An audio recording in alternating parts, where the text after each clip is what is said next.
Hey guys, so Minnesota, as if the gas stoves were not enough for them to come after, now they're coming after your lawnmowers, your leaf blowers, and your weed whackers, anything lawn and garden that uses gas, they want to get rid of because it's, helping with the climate crisis that no one seems to know what the climate crisis is, and they can't explain it, but they expect us to believe it. Kick rocks.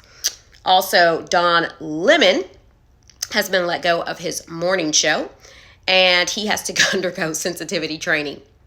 But his coworkers do not want him back.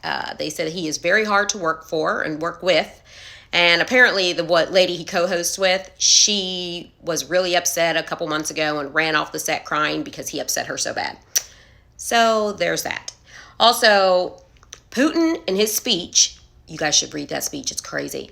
He said the United States should look at what it's done to its people.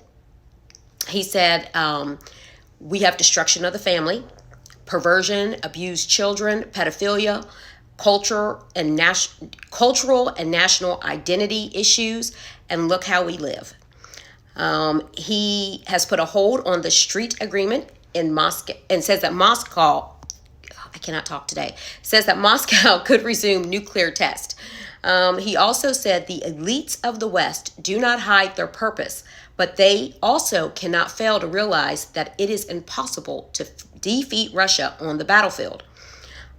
He says as far as the nuclear war test, he says he will not be the first to do this, of course.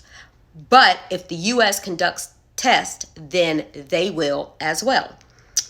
So he does not want us helping Ukraine. He says that if we help Ukraine, he will dismantle the architecture of the nuclear arms control unless we back off.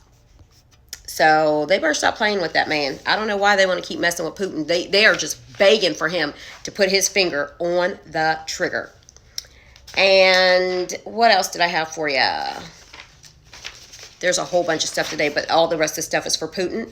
So Giant Eagle, a water company in East Palestine, Ohio, they are moving because they get their water from the spring and they don't feel comfortable bottling and selling that water any longer from that spring. So they are going to close down and move someplace else. So my thing is that if a water bottling company who is using the spring that doesn't even, theirs is up higher, elevation is higher rather than lower. So there probably isn't contamination. However, they're not even going to chance it because then they would be liable. So if they're not doing it, I don't think I would do it either.